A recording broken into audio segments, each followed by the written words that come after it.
And we're glad you're joining us for this Q&A podcast produced by C-SPAN. I'm your host, Peter Slen. Our guest this week is Rosie Rios. She is the chair of the America250 Commission and will be talking about the 250th anniversary of the signing of the Declaration of Independence in just a moment. And this week, Rosie Rios, chair of the official Semiquincentennial Commission, joins us to lay out what is planned across the nation for the next year to commemorate that anniversary. That's our Q&A podcast, which begins now. Rosie Rios, what is the U.S. Semiquincentennial Commission?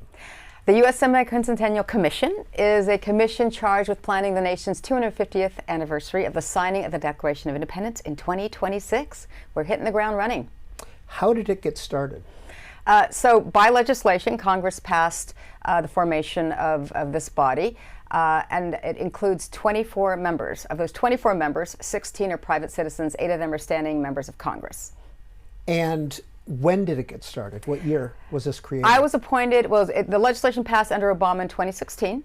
I was appointed onto this commission in 2018, and then appointed as chair in 2022. What's the budget? Well, we've been fortunate by having congressional support. We are a congressional commission. We had at the beginning maybe $3 million of appropriations. Since I've been chair, we've had $15 million. We've had some private funding that we've raised. You might have heard a few things. So last May, we were fortunate enough to have Walmart come on board. By the end of 2024, we're extremely fortunate to have CocaCola on board. We've announced a few more since then. Stellantis, which includes Chrysler, Dodge, Jeep, and Ram, the American brands, they have committed $150 million, mostly in kind.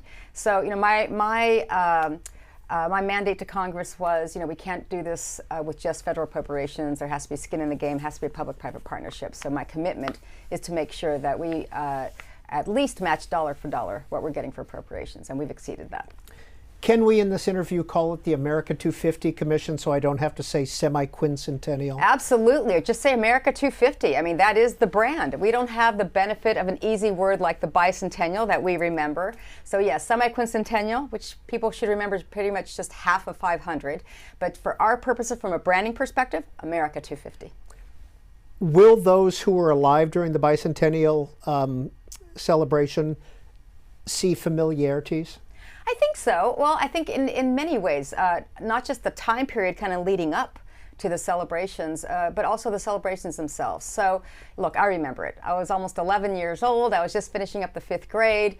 And what I remember about the bicentennial, I remember taking a field trip to the Oakland train station to see the Freedom Train.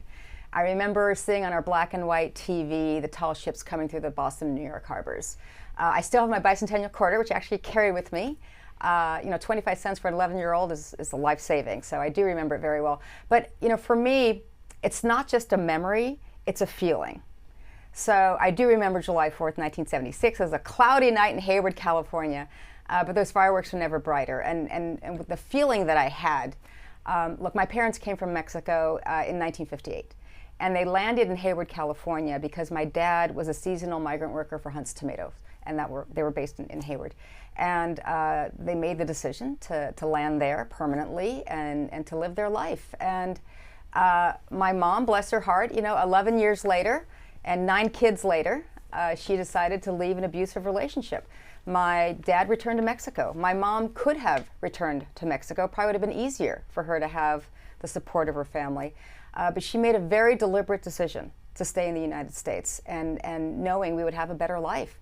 And so there in Hayward, California, with the help of our parish, St. Clement's Parish, we were able to have a great education.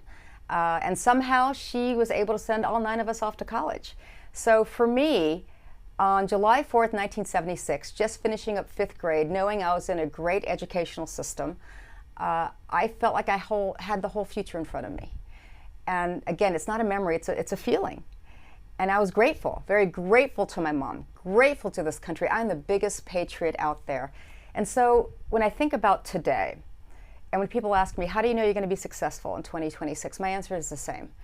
I want as many Americans as possible to feel like this is a land of opportunity all over again. Exactly how I felt and how I still feel today. Well, Rosie Rios, we're taping this interview near July 4th, 2025. Yeah. When does the Semiquincentennial kick off? Well, we've kicked off already. I mean, we've had a number of programming opportunities already out there for some time. So we launched in the public domain as a commission 2 years ago with America's Invitation. So America's Invitation is a video portal where anyone could still go onto our website at America250.org and submit their video of their ideas, memories of the bicentennial, really just kind of a light toe in the water that this is happening. We launched that in the great state of Wisconsin at the Milwaukee Brewers against the Chicago Cubs game. And our partner was Major League Baseball, Next Door, YWCA. We unveiled a huge flag, which was amazing. We had the first pitch thrown out by 4 community members. And again, that was our big announcement of America's Invitation and what I would call the 3-year count up to 2026. It was fabulous. And since then, we've done a number of other activities and much more to come. From your website, we have been coordinating closely with the Trump administration and are delighted by their deep commitment and vision for this important milestone, as well as President Trump's personal dedication to make America's 250th a historic success. How are you working with the White House? Those are my words. Look, I truly believe that we can't be successful without the support of this president and without the support of this administration.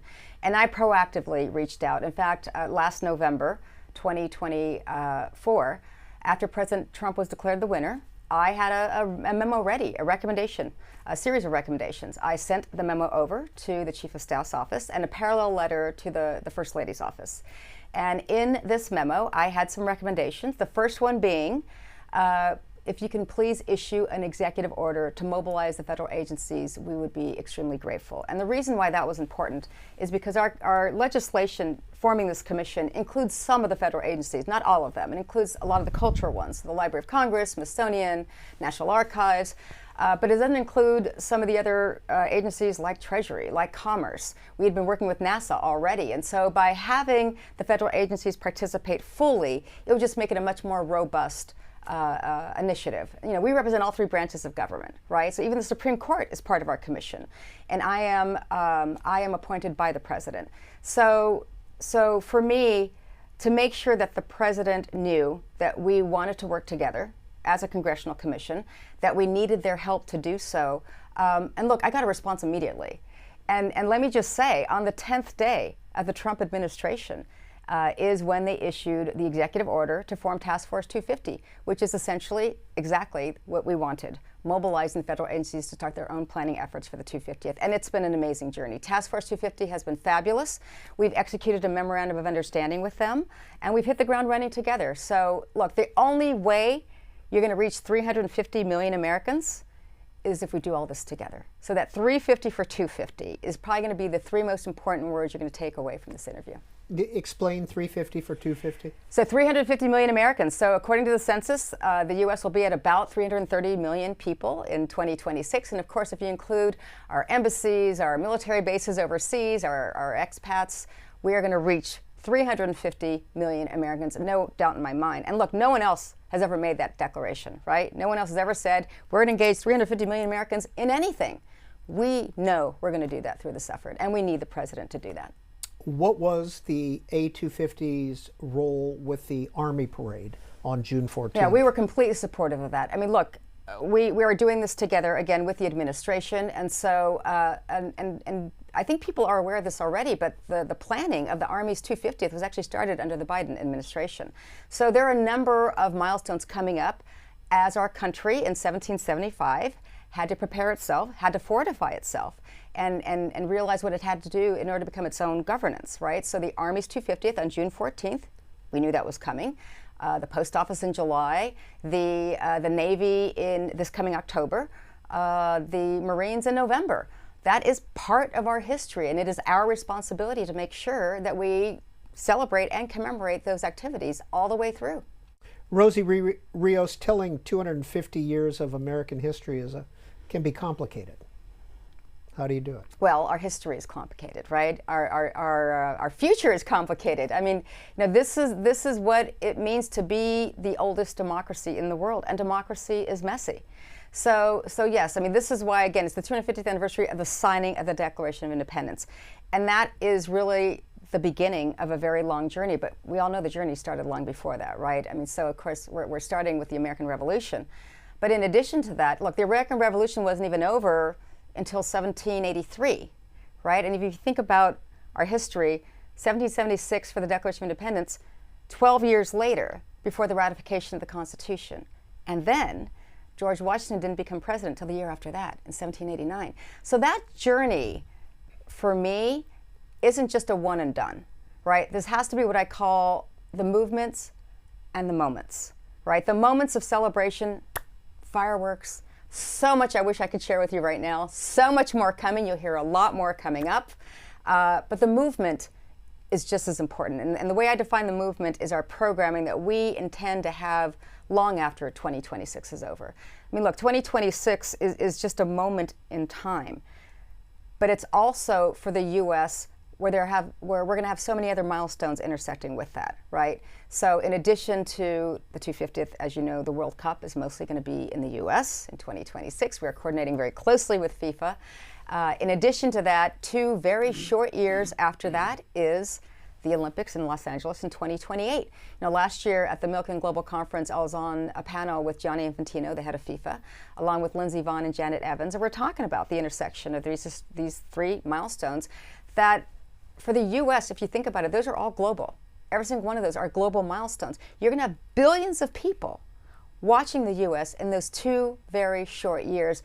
And the more we work together, the more we leverage that momentum, again, we're going to go past 350 million Americans. And that is the goal. I mean, look, we are the only country in the world that has every other country represented in it.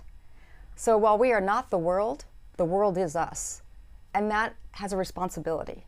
So I take our history very, very seriously and the journey it took to get to where we are today.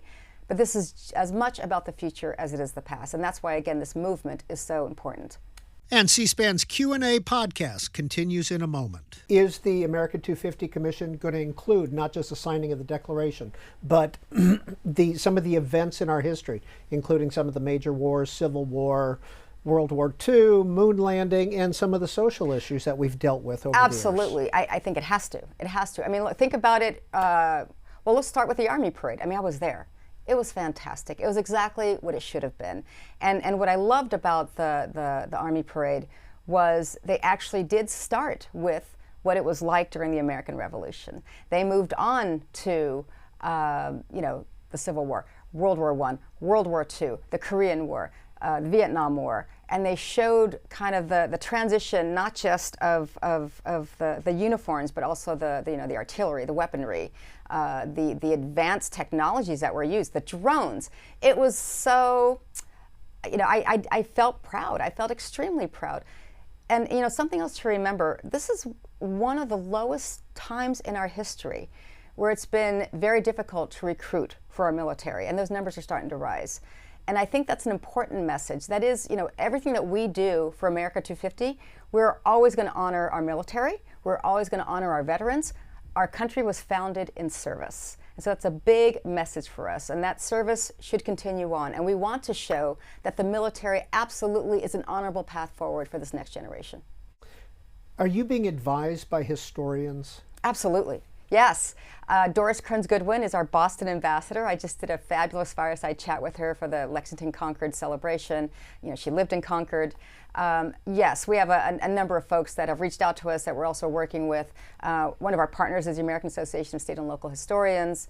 And again, a lot of our programming partners, National Council of Social Studies, a number of other organizations, Mount Vernon, of course, Colonial Williamsburg, Monticello, obviously working very, very closely with all of them. Rosie Rios, are we teaching civics enough in, K through 12 and in college? No, I don't think so. I mean, I grew up with Schoolhouse Rock. I don't know if you remember Schoolhouse Rock, right? How much fun that was. But I do remember clearly in 4th, 5th, and 6th grade, that's when we start to have those history lessons, American history in general. Did my kids learn it the same way? Probably not. I would say no. So we are taking that very, very seriously. In fact, iCivics is our civics partner. They just conducted a survey of resources that could be helpful for states to consider, and so we're about to talk about that as a commission and what that means and how we could put these resources out there for states to consider as well. But I think absolutely more can be done. One of the initiatives that America250 is doing is the field trips. Yes. America's Field Trips. What is that? America's Field Trip. That was one of our national signature programs that's still going on today. America's Field Trip is a national student competition for grades 3 through 12. We get to answer the question, what does America mean to me? It was one of the first ideas that I presented to the commission when I was my first meeting as chair in September of 2022. And it was very well received. The beauty of America's Field Trip is that the winners get to choose from a series of backstage experiences, most of which are with our federal agencies, mostly with the National Park Service, for these once-in-a-lifetime experiences that have never happened before. And it was intentional to start with the next generation of leadership, to inspire them, to have them think about their future, and to have these interactive, connective opportunities, again, that they'll be talking about for generations to come. So, for example, one of the field trips that I participated in last summer it wasn't just a tour of the Statue of Liberty. We actually took the National Park Service private boat from Manhattan Island to Liberty Island. We got up to the Crown, which normally doesn't happen on the public tour. We got to walk the hallowed halls of Ellis Island when no one else was there. We were hosted for lunch by the CEO of BNY, Robin Vince. We got to see the markets room, the trading floor, the cybersecurity command center. We ended the day at the New York Federal Reserve, getting an overview of monetary policy, and then getting into the deep storage, into the vault. I had this one young woman come up to me and she said, I feel like I won the golden ticket, but this is better than Willy Wonka. For many of these kids, first time on a plane, first time out of their state, first time on a family vacation. And what a great way to think about our history. But more importantly, I bet for a lot of those kids, it was probably the first time they actually got to feel or visualize their future, right? For many of them who didn't even know what the Federal Reserve does, or even thinking about, what does it mean to be a National Park Service Ranger, or maybe thinking about, something like BNY, or even the Cybersecurity Command Center. Those are real, kind of tangible, immersive opportunities for them to say, I can do that. I feel like that's my direction that I want to go for my future. And that is just as important about what we're trying to accomplish, again, in terms of the historical aspect, but also, again, the inspirational component. What is BNY? BNY Mellon, used to be called BNY Mellon, is the bank. Bank of New York. Alexander Hamilton's bank, but they're called BNY now. So, yes. What was it like to walk up to the Crown? Is it rickety? A lot of stairs. I was winded. But it was fun. It's a little, I wouldn't say claustrophobic, but if you have claustrophobia, I would be cautious. But it was fun. It was fun. Maybe someday we'll get into the torch. But the Crown was really, really fabulous. I mean, you can't beat those views. But again, for these kids to know that you're doing something that no one else can do, that's pretty fun. So this year, in fact, we received thousands of submissions in our pilot program, which was pretty amazing considering we only did it from March through May. So this last one was for the full school year. We got thousands of submissions from all 56 parts of our country, by the way. So the 50 states, DC, and the 5 territories. Everyone was represented. And like some of the, I'm definitely going to go on the field trips this summer, which I'm so excited about. So one of them is the backstage tour of the Kennedy Space Center. Who doesn't want to do that? So, and many others, the Washington Zoo, the Rock and Roll Hall of Fame, the candlelight tour of Fort Point in San Francisco, Angel Island. I mean, there's just so many great things, Yellowstone, so many great things to choose from. I may have to go on all of them, I'm not sure, but we'll have to leave room for the other commissioners too. But Rosie Rios, is it too late for students to participate in America's Field Trip? For this round, absolutely, but stay tuned, more to come. I understand that your portrait is hanging at Harvard. How did you get from Hayward, California, daughter of an immigrant, to Harvard? Well, oh gosh, I didn't know we were going to talk about that. So look, I am the American dream, clearly. And again, my mom made that deliberate decision. Everything I do is definitely for her, no doubt. She just passed away, so it's still very moving for me. What kind of work did Mom do? Everything. look, we received government support. We received the support of our church. But we all worked very, very young. And she was the neighborhood interpreter. She was the neighborhood nurse. She was the neighborhood driver. She worked at our church all the time. She took care of a lot of other kids in the neighborhood too. She made tamales for catering. We all worked very, very, very young. Nine kids. 9 kids. All of us worked. I worked full time in high school. I had the best job in the world. I had this job that I found through the Summer Youth Employment Program, where I got a chance to work at the headquarters of our county library system, Alameda County. I did that for 4 years, and then sometime through college. I was working 32 hours a week, and I felt like I won the lottery because I could have access to any book I ever wanted. And I do believe that experience of books being the window to the world was how I got into Harvard. Clearly, that was the case.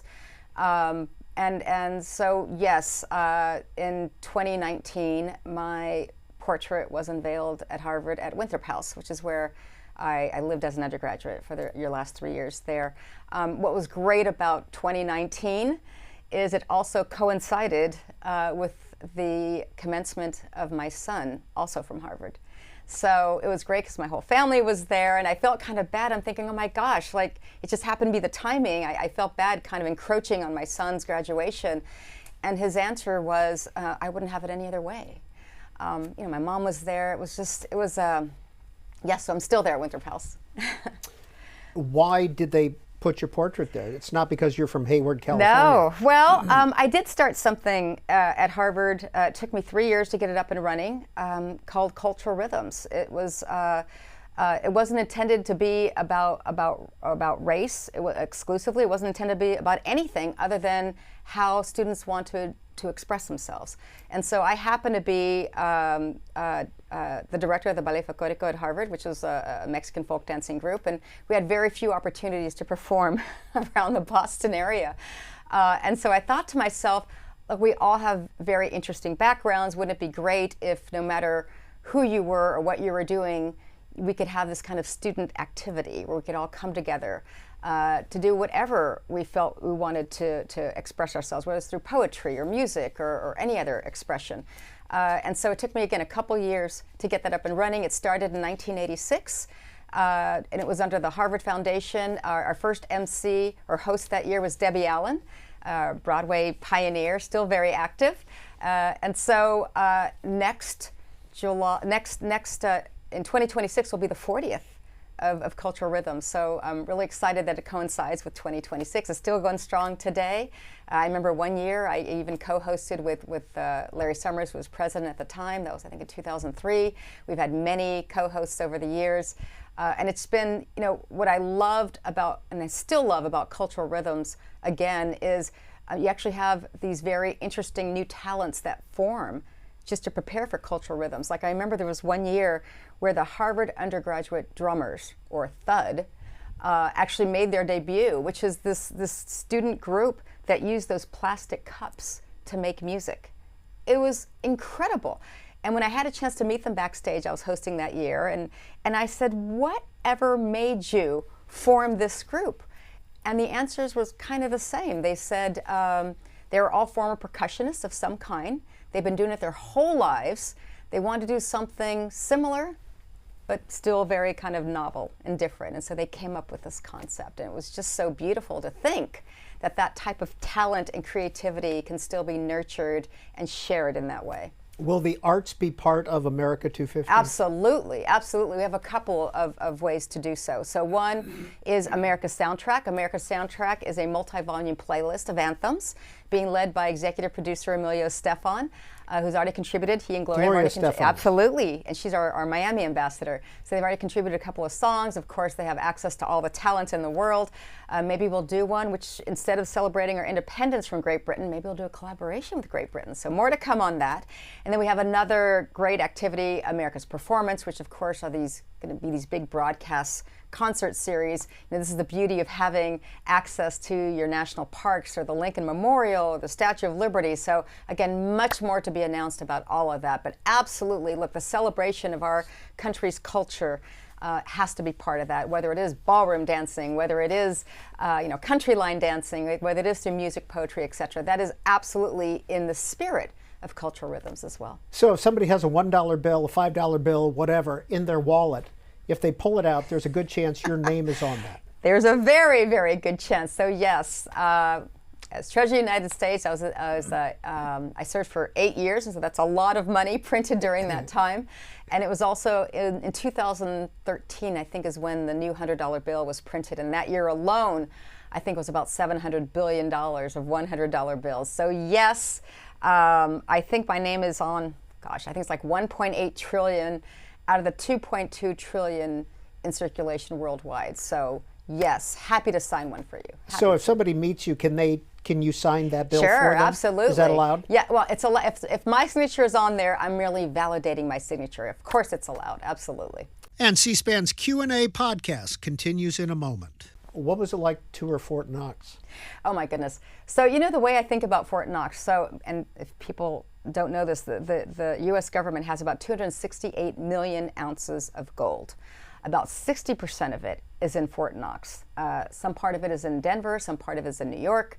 But when you go to Fort Knox, what's really interesting about it, for anyone who remembers that old TV series Get Smart, where you have those doors that you have to go through, steel doors, different types of doors, that's what it feels like. But here's the fun part about Fort Knox. You actually have to be weighed before you go in, just to make sure you weigh the same when you go out. True story. And then also, if you do want to hold the gold, and this is the same thing in New York too, you have to wear steel-toed shoes. So one of those bricks of gold, actually, how much do you think they weigh? One of those bricks of gold? 10 pounds? 28 pounds. So gold is much more dense than people think, right? So when you actually hold one of those bricks, you actually, it drops a little because you're surprised how heavy it is. But it's fun. It's a fun experience. Who are some of your other corporate partners besides Walmart you talked about? Oh, gosh. Well, I mentioned CocaCola. Very, very grateful to them. And then I mentioned Stellantis, again, the 4 American brands, Chrysler, Dodge, Jeep, and Ram. And then we did have a whole series of sponsors who came in for the parade, the Army parade. We had Lockheed, we had Palantir, we had a number of other sponsors come in, and we know this is only the beginning. I mean, and there's going to be different sponsors for different activities. There are some folks who only want to do specific events. There are some folks who only want to write a check, and they're very happy to participate, and we say thank you. And there are some, like Coca-Cola, like Walmart, who really want to be involved in our programming. And I'll give you a great example of this one. And actually, this is also going to be with Chrysler, Dodge, Jeep, and Ram. So Our American Story, which is launching in July. Our American Story is a 4-part series where it's going to be the largest oral history project in our country. And we started Our American Series actually last year, where on July 4th, 2024, you could go online to our website, and you can still do this today. You could nominate whose story you think should be preserved in perpetuity at the Library of Congress. And then we're hitting the road. We're going to go to all 56 parts of our country. We're going to go to the Deep South. We're going to go to farmland. We're going to go to rural America. And this is in partnership with Walmart and Coca-Cola and our sponsors, where not only are we going to have these 250 high-quality videos that's going to include Main Street America, that's going to include living legends, titans of industry, former presidents, but in addition to that, Walmart would like us to use their parking lots to have these Main Street activations. We're going to go to 25 different parts of the country for these, what I'm going to call these neighborhood cookouts. So this is going to be where Airstream is going to have their custom Airstream with the America250 logo. This is when we're going to have a Dodge Ram, a custom Dodge Ram that's going to pull these Airstreams. We're going to have these custom Jeeps that are going to have the America250 logo on them. We're going to have Coca-Cola products distributed to the public. We're going to have Walmart products distributed to the public. And we want this to be that kind of local kind of, block party. We're going to have caravans. We're hopefully going to have these Airstream caravans from around the areas, these Jeep caravans from around the areas. And we're hoping to do this where we might even have pop-ups. Maybe there's going to be pop-up entertainment, pop-up influencers, announcements made around the country. And again, we want to go to parts of the country that have been untouched or undiscovered. and really get to who Main Street really represents, real people with real stories. And I think that's the part that I'm really looking forward to. In addition to that, we're providing technology to local libraries and museums for them to also record stories. In addition to that, we are actually speaking right now with several potential broadcast partners to do the story of our American story. So kind of following us around, kind of doing the backstage tour, if you will, and I'll give you a great example. So I had the privilege of being invited by President and First Lady Bush to brief them on America 250. This was in May of 2024. And myself, my fellow commissioners, Kathy Gillespie and Lynn Young, went to see them. And we were at the Presidential Center in Dallas. And as we're briefing them, it was so exciting. And then, you know, if you get me in front of that captive audience, I'm going right in. And so I said to the president, I said, look, we all remember when you threw out that first pitch at the first game of the World Series following 9/11. And I certainly don't need to tell you, but in 2026 is the 25-year anniversary of 9/11, and we can't do this without you. Would you consider being our honorary national co-chair? And we are extending the same invitation to President and First Lady Obama. Those are the two most recent presidents who aren't running for re-election. And you know, what was so beautiful about that moment is that of course, you know, they did say yes, and we made that announcement of Presidents and First Ladies Bush and Obama in July of last year, in the middle of the conventions, in the middle of the debates, to really demonstrate that this is a bipartisan, all-partisan effort. But what was so profound about that visit is when we had that private tour of his presidential center that included this amazing exhibit of 9/11. Obviously, he lived through it. It was very important to him. And we will put 9/11 front and center as part of our commemoration. That was really kind of our nation's last kind of frontline defense, if you will, of a major terrorist activity. And so we want to make sure that we never forget. And that was a very moving experience. And so if that were part of the documentary, if you will, of the story of our American story, that's what we want to capture, are those moments. And since you mentioned the honorary co-chairs, let's look at a little video from the A250 Commission. Absolutely.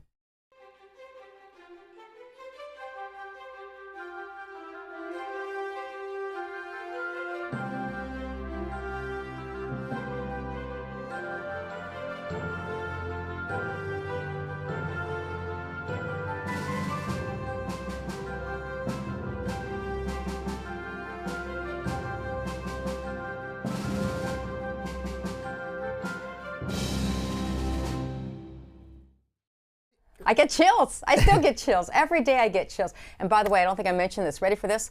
In 1986, I was Harvard's student representative for their 350th anniversary. So Harvard turns 390 years old when our country turns 250 years old next year. But it's kind of, I don't know, serendipitous, right? That I got to participate in that, and here I am for the country, which you can't make this up.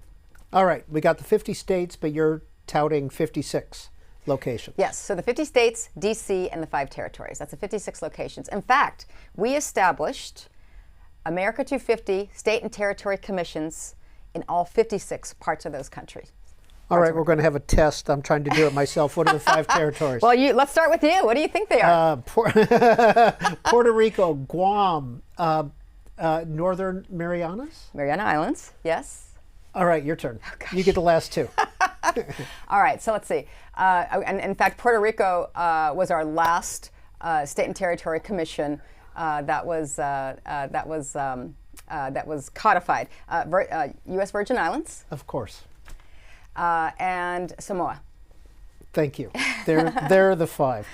Tell the story of the logo. How was that created? Yeah. And how much debate around Isn't it wonderful? So that's actually the second version of our official logo. So one of the first things that we did as a commission in that 2018-2019 time period was the first logo actually had the font of the 250 as the same font as currency. And so it kind of had this old historic feel to it, and it was very, very cool. What we learned very quickly, though, is because the currency font is a lot of little dots and didn't perform well digitally. So when you're looking at it on a mobile phone, it was really, the clarity wasn't there. And so we knew we had to do something different. And so we actually brought in fact, it was the same designer as the bicentennial mark. And so Chernaoff was the firm. And so what they did is, obviously sticking to the red, white, and blue, as we really loved that they did. But we as a commission actually voted on it. We had several to choose from, but we felt that the one that we chose was the most kind of fluid. It was the one that had the most kind of activation prospect. It's like a continuous ribbon. Isn't it great? It's a ribbon, but again, you could bring it to life. You could really, when you see it on some of our videos, it really just kind of dances with you. It's really creative, and again, you could do all kinds of different things to it. And because of the kind of the curves on it, it works so well. Whether it's on a vehicle, whether it's on a product, you're going to see lots of great products coming with that logo. So we think it couldn't be better. And the fact that it was a unanimous decision by the commission, we all stand behind it, and we have only heard amazing things about it. Well, President and Mrs. Trump are going to be at the fireworks July 3rd in Iowa. Absolutely. To kick off this 18 months. Yes. Who is Monica Crowley, and what is your work with her? Yeah. So Monica Crowley, Ambassador Crowley, is the chief of protocol. She's also the designated spokesperson on behalf of America250 in a lot of our activities. She's amazing. I invited her to our planning commission meeting in March. We have a lot of mutual friends. We're so thrilled to have her on board, and she's a great representative. What's your answer to the critique about corporations, Stellantis, CocaCola, Walmart participating in this? Well, I think it has to be a public-private partnership. As I mentioned, that was my commitment to Congress, is we can't just rely on federal appropriations. Look, I do remember in the bicentennial how we had a lot of those kind of, I remember leading up to the bicentennial, Coca-Cola, remember, had that whole initiative called Hilltop, where they had that great song that actually charted, "I like to teach the world to sing." Who doesn't remember that from that period? So I mean, that is part of our culture. And again, that song actually, I think, charted on Billboard. So to bring that kind of ability to have the largest global brand come on board with us is truly an honor. They're doing amazing things already, and you're going to hear so much more coming from them. I remember Bicentennial Minutes. Yes. Are we going to see Semiquincentennial Minutes? I think you're going to see a lot of similar activities. Again, I mean, the beauty of the Bicentennial Minute was, again, it was kind of this kind of soundbite, right, of history, right? And you're going to see a lot of that. And we're going to decentralize it. We think there's a lot of great organizations out there that can also do that as well. And so our goal, and obviously collaborating with C-SPAN, is to find, again, those moments of real Main Street minutes. That's what I want to see, is Main Street minutes, right? Again, about our history, but I also, that's the beauty of having Our American Story, or what we do with America's Invitation, is hearing from real people, real lives, real aspirations, and real opinions. That is our democracy. Will we see coins? Absolutely, yes. So in 2020, look, I worked on this legislation for 5 years. So if you've seen right now, as we speak, the American Women on Quarter series, that's part of a 10-year program. So it's 4 years of 5 women per year, so 20 women. This is the last year of that series. Then it goes into next year, which is a year of semiquincentennial coins. And then starting in 2027, the coins are going to shift to youth sports. So that legislation passed in 2020 after 5 years of effort on my part, and thank you to a number of other members of Congress who were so helpful on that to make that happen. But that's going to include our semiquincentennial quarters. So that was actually signed by President Trump in December of 2020. So very grateful for that. Well, going back to your previous role as U.S. Treasurer, are we going to see Harriet Tubman on the $20 bill? I don't think so. No, I don't think so. The $20 bill was always out there in the late 2020s. The next note to be redesigned was always the $10 bill. The $10 bill was selected a long time ago based on counterfeiting threats in terms of parts per million. That's how denominations are selected. It's not something you pull out of a hat and I want to do the 20 because I think the 20 should be redesigned. That's not how it works.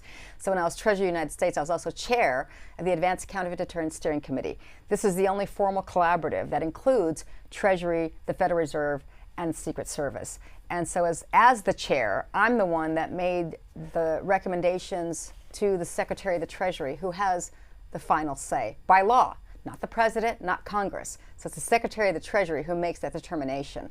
Look, any one of these secretaries could snap their fingers and make a decision. But again, there's a process in place for how notes are redesigned.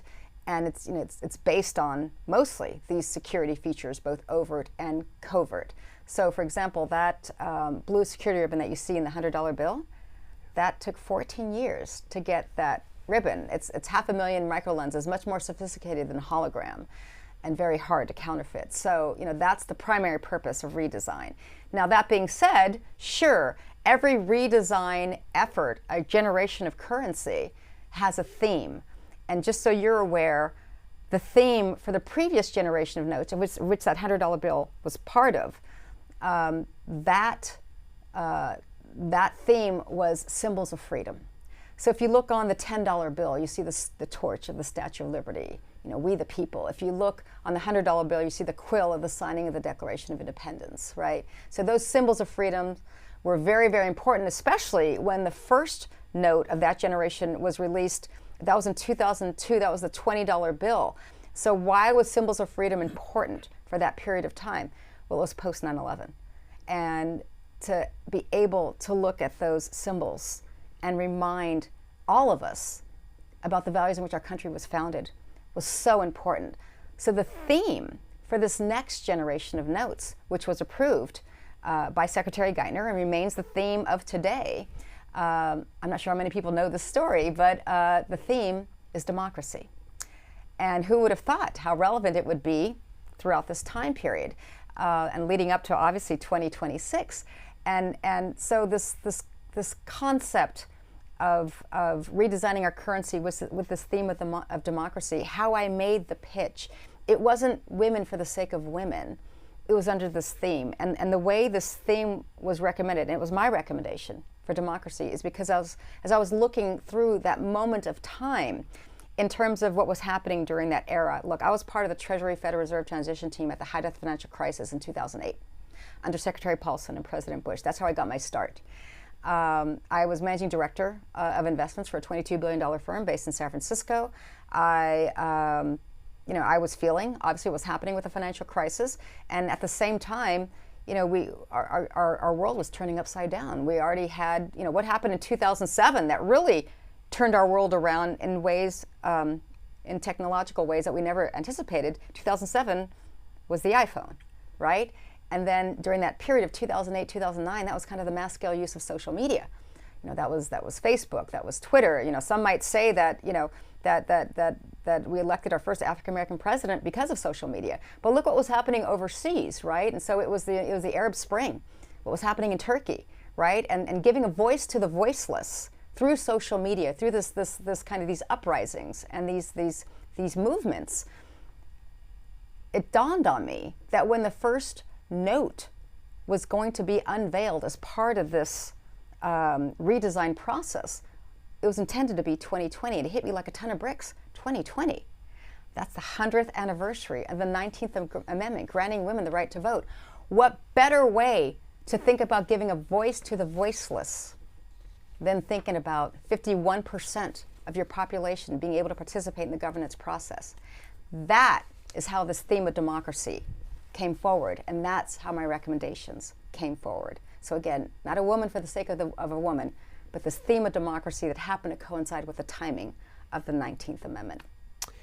Rosie Rios, chair of the U.S. Semiquincentennial Commission. I've been practicing that word quite a bit. You did a great job. Back on your website, and I'm old enough to remember these types of things, America's road trip. I remember packing up in the station wagon, and off we'd go across the country. Absolutely. Well, we think America's road trip is going to be a huge part of how we're thinking about our American story, and also how the Department of Transportation is also doing the Great American Road Trip, which is amazing. So it's the 100th anniversary of Route 66. So think about Route 66, right? From Chicago to the west, I don't know, what is that, 2,600 miles, something along those lines.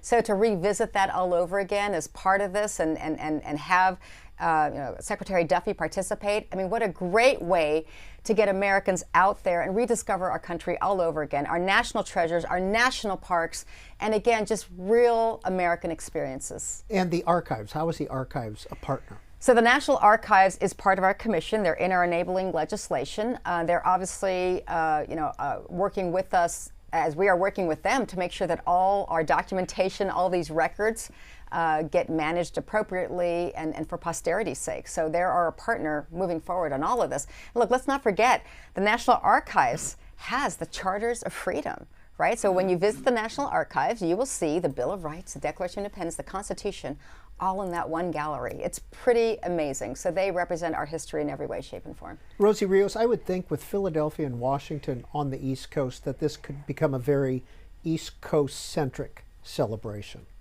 Well, because of all the history. Absolutely, but this is sea to shining sea, and it has to be. I say from Guam to Alaska, from Fairbanks to Philadelphia, and everything in between. Think about how we were as a country in 1776. What did we look like then, right? So let's start from the West. Alaska was Russia, right? California was Mexico, or Spain in there, and then we had Six Flags at one point. Any point in time over Texas. We doubled our footprint with the Louisiana Purchase, with France. Interspersed through all of that are the indigenous and slave experiences. So, we are a nation of nations, and that history of what it took to become a state, every state has their story. This is why we set up those 56 state and territory commissions. The federal government can't tell their stories. The states have to tell their stories. And even California, this year in 2025 is the 175th anniversary of California. So to have these states tell their own stories is just as important. And that's why the grassroots part of this is going to be key. Look, I intend to be in New York on December 31st, ringing in 2026, so this coming December 31st, ringing in 2026 in New York in Times Square, and then hopefully 7 hours later, getting to California for our float in the Rose Parade. I'll figure that one out. But again, that sea to shining sea has to be part of this. Everyone has to feel like this is their commemoration and celebration, the same way I felt on July 4th, 1976. You brought up social media earlier. Many of us now go to our own websites, our own feeds, whatever we want to look at, and we don't necessarily have the shared knowledge that we used to. Yeah, we definitely lost that connectivity, not just through social media, but also during the pandemic. That's why you're going to see that a lot of our programming is very interactive, very physical. You saw the video, one of our great tent poles is going to be America Innovates. I was born and raised in Silicon Valley, but Silicon Valley is a state of mind, right? Silicon Valley is in Kentucky, it's in North Carolina, it's in Massachusetts. And so America Innovates is our way of bringing technology to high school students who otherwise would never have those opportunities. And when you touch something, your brain synapses go into a totally different direction where you're starting to get into that third dimension, right? The third dimension of feeling, right? It was what I was talking about earlier about these kids being able to see their future, visualize their future. When you touch something, when you hold something, whether it's that semiquincentennial quarter or something else, you start to feel. So, we're bringing technology to the masses. We're bringing these experiences out into Main Street. That's going to be what's going to be so important. And so, social media certainly serves its purpose. There has to be more, and that's that human experience is what we want to capture. And all 50 states have commissions, correct? All 56 states and territories. Sorry. So that was, look, I made two very lofty pledges when I became chair in 2022. And at my first commission meeting, September of 2022 as chair, I said to our commissioners, we're going to do two things. One is we're going to establish a state and territory commission in all 56 parts of our country, the 50 states, DC, and the 5 territories, which is not easy. To form a state commission is either by state legislation or executive order of the governor or administrative order. Try doing that in one state.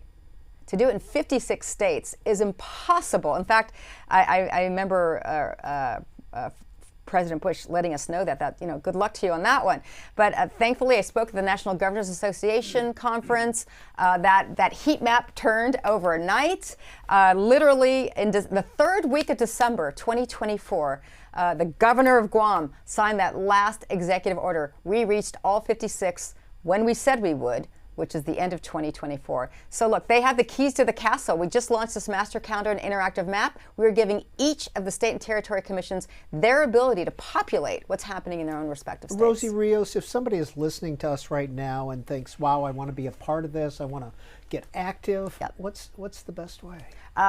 America250.org. You can get online. You could look at our master calendar. You could sign up for information. You could still submit your video for America's Invitation. You can nominate someone for Our American Story, still online. Lots of ways to get involved. You can volunteer. We need 350 million Americans to be engaged. And by the way, the second pledge that I made when I became chair was to form the largest bicameral, bipartisan congressional caucus on the Hill. Now, if you know how congressional caucuses work, these are discretionary issue-specific subcommittees of Congress. Not every member joins, and they usually have to be pretty fail-safe in order for a member to join. So the average size is anywhere between 20 and 40 members. So for me to say something as ambitious as that, I remember a lot of people saying there's no way that's ever going to happen. So we had to beat the Adoption Caucus at 145 members. Oh my goodness. Remember, average size, 20 to 40 members. We had to beat the Sportsman's Caucus at 238 members. Today, where do you think we are today? Well, there are 535 members That's of Congress right. or seats. I'm going to say 535. Oh, I wish. Gosh. Come on. I wish. We're over 300 now. We are very close, and we will be any minute now the largest bicameral, bipartisan congressional caucus on record in the history of our country. And we're almost equally represented, Democrats and Republicans, and it's happening organically. We're not finding one and finding the other. The fact that this congressional commission is getting that level of support from this congressional caucus says a lot in this day and age. I think Congress is ready. I think our country is ready. This president is ready. We want this to happen. We want these 350 million Americans. 350 for 250 is going to be a reality. We hold these truths to be self-evident, that all men are created equal, that they are endowed by their Creator with certain unalienable rights, that among these are life, liberty, and the pursuit of happiness. What do those words mean to you? Everything. You say those words, and who do you think I think about? My mom. I think about my mom. I think about my daughter, too. I have a son and a daughter. Look, our girls will be, here's what I think about. My son, he's going to be just fine. Our sons will be fine. Our girls have to climb. My daughter is the hardest worker out there. My son, too. But when I think about what I'm doing and why I'm doing this, it is in honor of my mom. It is about her legacy.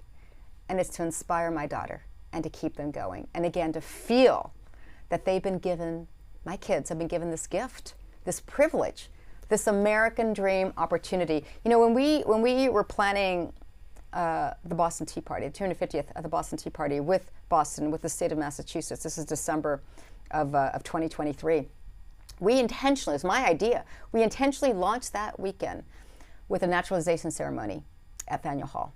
338 people from 77 different countries took the oath of citizenship in a building that only held 700 people. The families were spilling out into Quincy Market. It was such a beautiful image.